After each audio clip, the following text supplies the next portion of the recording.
ప్రతి టాపిక్ మీద క్లియర్గా ఇది ఇట్లా దీని ఇట్లా చేయాలి ఇది ఇట్లా చేయాలి అని చెప్తా అంటే అప్పుడు కొంచెం ధైర్యం వచ్చి ఇప్పుడు నేను ఓన్గా ఒక సాంగ్ ఎడిటింగ్ చేసే ధైర్యం నాకు వచ్చింది. నాకు సెకండ్ లైఫ్ మన బాబా సార్ గారు ఇచ్చారు.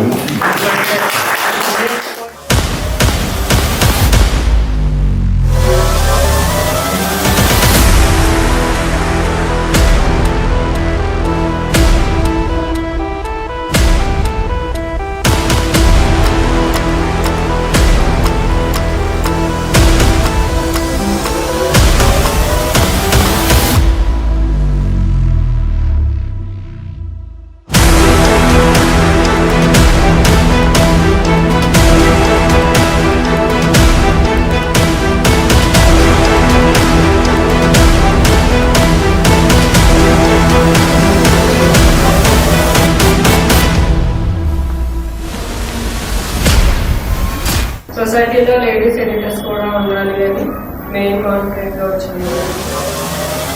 అదేంటో అర్థం కాలేదు.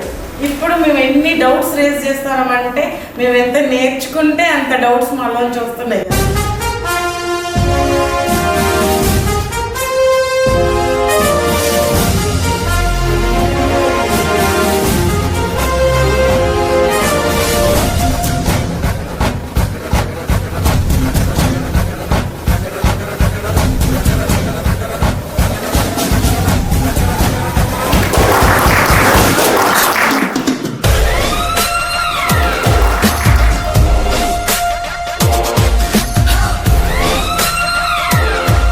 సో ఈ ఇయర్లో తీసుకుంటే బెస్ట్ రెజల్యూషన్ ఏంటంటే సార్ దగ్గర వర్క్ చదవాలి.